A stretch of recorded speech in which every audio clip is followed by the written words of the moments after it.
Eva, so nice to have you here, and Hello, we're going to go right into it.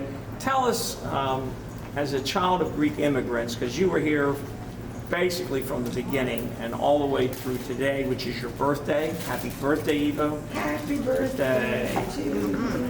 What was it like growing up in Annapolis and being part of the first families who settled here? Because you had the Samarises, Alexopolises, the Lianases, the Pelagises, Epaphrases rather, and I can go on, but the Albanus group and all your friends. So tell us what it was like being part of those first families. Well, when we first came here, I was only 3 years old in Annapolis.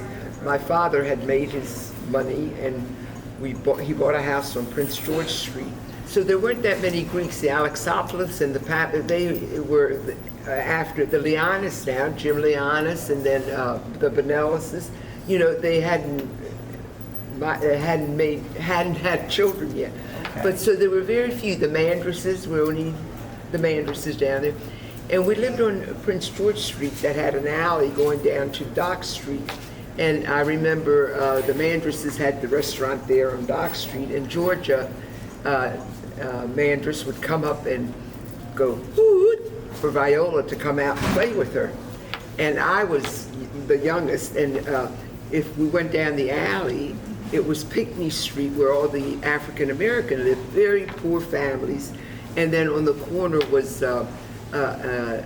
Jewish family, which ended up being very good friends with me, Joan Greenberg. And they were just starting out too, just like we were. So we all got along together, and but there were just very few children. The fathers tried to get together to start a little, but my father died so young that he wasn't able to. Now he had was it a bowling alley or a restaurant No, or a dance hall? it was right in the middle of Main Street. It was a bar, and then there was a dance hall on the second floor, and then on the third were rooms that he rented. Because when we first came, we stayed there for a couple days. Wow. You know, you've been in Annapolis most of your life, and today's your 90th birthday.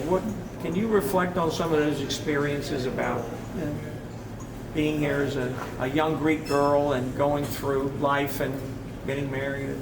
Yes, until I was after my father died, my mother didn't know whether to go. My father had told her if anything happened to him, she should take the children and go back to Greece or go down to Louisiana where she had two brothers. Oh. So she opted to have go down to the Louisiana. So we went down there for a year, and because there was no Greek community, it was a small town, Crowley, but she had her two brothers there and they had children, and it was a nice life for 1 year.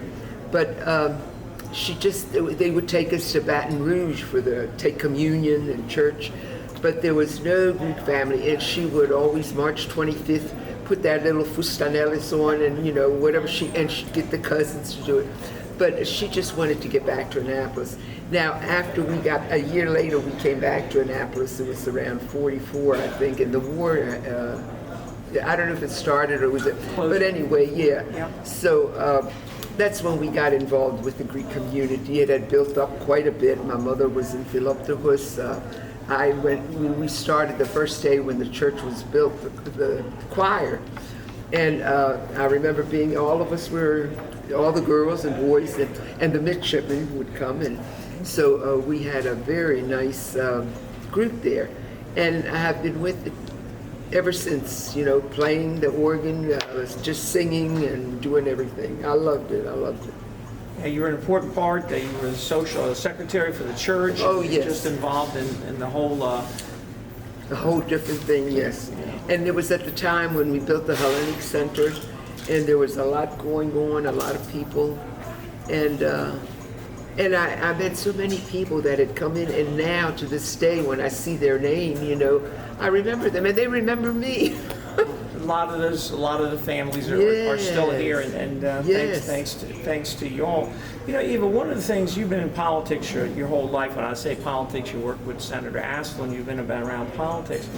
Why do you think the Greek and Cypriot communities here in Annapolis are respected by the larger community because we're only a handful of people, but it seems when you talk to people, they say, oh, well, you know, the Greeks have this, you know, talk to somebody over there, they know what's going on. Why do you think that is, that we're so respected? I mean, we had 2 Greek mayors, we had Johnny Apostle and my son Mike Pantelides, and we're just a small piece of the population. Why do you think that is? Because we stick together, first of all.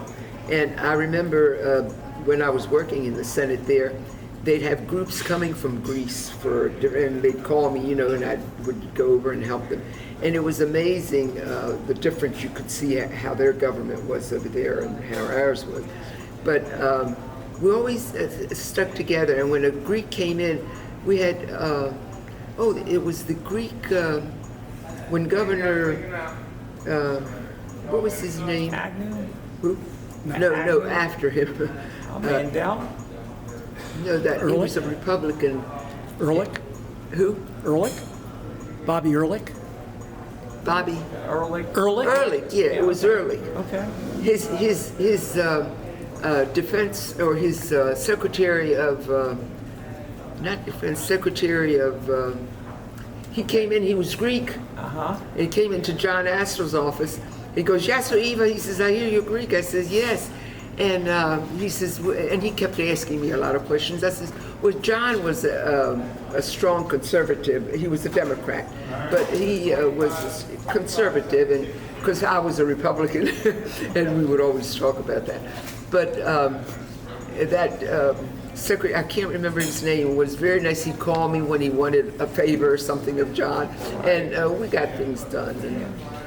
I had I'll just say it very quickly because we're here for you, but I had a theory that, you know, at one time we said earlier that the Greeks controlled or owned 90% of the restaurants and candy stores, which I didn't know, in Annapolis. And I think those became like the social, cultural, and political hubs because everybody was at Fred's or at the G&J or at Jim's Corner. And it just seemed to me that that's how this, whatever it is, we were like the meeting places. And the wardroom, the 2 Bonellis brothers, the wardroom and Capitol, you know, the 2 Pete and Nick Bonellis. And of course Mrs. Bonellis. My mother and Mrs. Bonellis were very learned. Mrs. Bonellis is. But you know, a lot of the mothers didn't even get an education in Greece. I mean, they went to school, but some couldn't write or read. I remember when I was secretary of the church, a lot of the ladies would come in and wanted me to write their names in Greek for the memorial services or whatnot. But it was way back in the little old ladies, the real first generation, couldn't write because they went to little school in the little villages, whatever there was. Okay. Tell us about some of the other restaurants that you remember, the other Greeks in the restaurants. Well, I remember next to the wardroom was the chocolate place, the Lunas. I think it was Thea Lefteria, John Lunas, and they had they made the Easter bunnies and the chocolate. Wow. And I don't know which store it was, but it was right there on Main Street. And then down further, where of course Mandras had the whole block, and then came up, and across the street was the pool room. Mr. Pappas had that until Helen married Pete, and then they went in together. But he died young too, Mr. Pappas. But Mrs. Pappas, Thea Lefteria, we all lived Conduit, Duke of Gloucester, very close friends. I remember when my mother was in Louisiana, she wrote to Mrs. Pappas and told her how lonely it was down there. And Mrs. Pappas wrote a beautiful letter.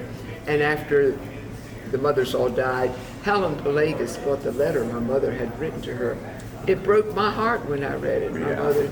And I want to come back to Annapolis. Yeah, Annapolis is a special place. And then the mothers got along, like Mrs. Chiraculas and yes. your mother. They were very good friends, yes. And they would talk. Because their husbands died so young, her father died, yeah. Just beautiful stories over there. Well, we're so happy to be able to be with you on your birthday, and now we're going to bring the 3 ladies together to answer a couple of questions. Okay.